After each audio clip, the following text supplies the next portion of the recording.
yaraje ni mushona yaje kwaje ni danje gusa yabikoze kwaje yaraje ni musona yaje kwaje kazane dore uhangegeraho ni danje gusa yabikoze kwaje kazane rutinima ku mutwe abaniga mugiye ku kazi kuko ayo mubyina ndayabarirwa akabarirwa inzobya akabarirwa inzoga akabarirwa amatafari bayagukorera ku mutwe ari ifamu yose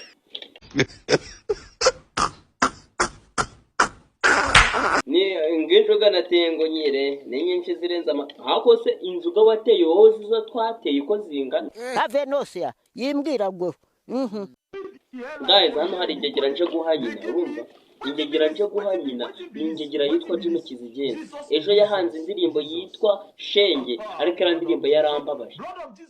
bandebera ino ndirimbo murabona ino ndirimbo ari nziza iyi ndirimbo kuko buriya Juno yarambabaje arongera arambabaza ingegera narayihamagaye kuri telefone ndayihamagara ndayibwira uti rero Juno urabona always ni icyana cyiza mushatse buriya mwakomezanya aravuga uti ngiye sindi kuri level ye gute utari kuri level y'umuntu uko yaba ameze kose iyo mukundana nawe umukunda mwese mukundana mwese muhuza ibitekerezo ibintu bikarushaho kuba byiza mukagirana inama ibintu bikagenda neza reka mbanze ndeba amakuru ari kumuvugwa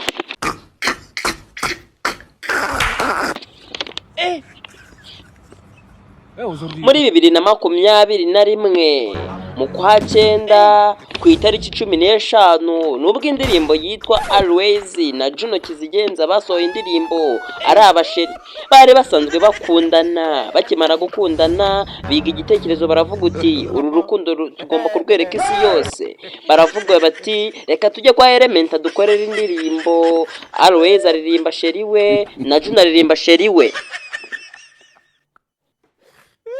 birababaza cyane kuba umuntu yakwifata agakunda umuntu agakura urukundo bakinjira mu rukundo yarangiza nyuma akamuhinduka kadukomeza inkuru tariki ya 22 z'ukwa kabiri 2022 nibwo Juno Kizigenza yakatiwe n'umukobwa witwa Always bakimara kumukatira akajya agenda amuvuga nabi Always akomeza guhata ingegera yakomeje guhata ino ngegera yibwira ati ngo reka dukomeze dukundane ibintu bikomeze kugenda neza cyane yuko twese turi abana beza gusa Juno Kizigenza yakomeje kuvuga ati njyewe ntago nkukunda nibwo muri 2023 hari umukobwa wagaragaye ku mbuga nkoranyambaga witwa Joyeuse avuga utakunda irangegera Jesus uko Juno Kizigenza yari yaravuze ati ngo hari umukobwa Imana yamweretse mu buzima bwe utari Always tutangira gukeka ko ari Joyeuse ari we bise Joyeuse wa Juno aya makuru nanjye bwanjye nayabonye arantangaza ubwo nandi gusoma kino kinyamakuru cyitwa Rwanda Official Show nshuti w'i Rwanda yagikozeho ubufatanye n'imbuga nkoranyambaga bashakisha buryo ki ano makuru bayasesengura tukayakorera ubushakashatsi byose bikomeza gutangaza abantu benshi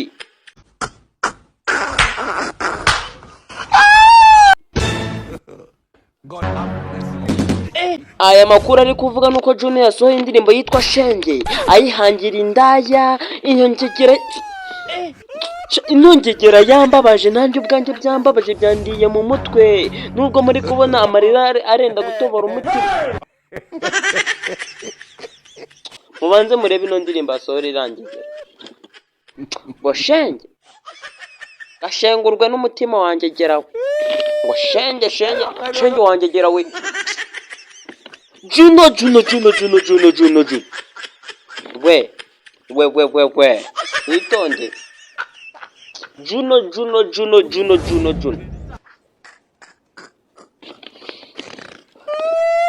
muri 2024 ku itariki ya mbere y'ukwa mbere 2024 nibwo umukobwa witwa Uwayeze wa Juno yanyandikiye kuri WhatsApp arambwira uti bite nshuti w'i Rwanda nabonye uri kuvuga kuri Juno ndatangara.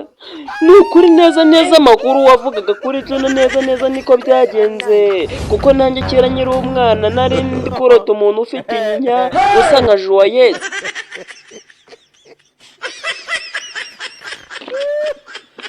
Maze ndamubwira ati ariko se Joyeuse kuzi ko uri umukobwa mwiza,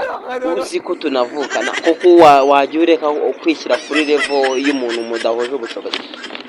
Maze ubundi Joyeuse arambwira mu ijwi rituje, arangije arambwira ati ngo Juno mu mutwe we n'umwana vide, ntaga yuzuye mu mutwe neza, kuko yabonye ari gucika Always, kuko nta wundi mukobwa usa nka Always mwiza ubaho. Maze ubundi Joyeuse aravuga uti ubwo wasanga arashaka level yanjye. Maze nyamara kubona ko ashaka level yanjye mitamo kujya kumusaba urukundo ku mbuga nkoranyambaga.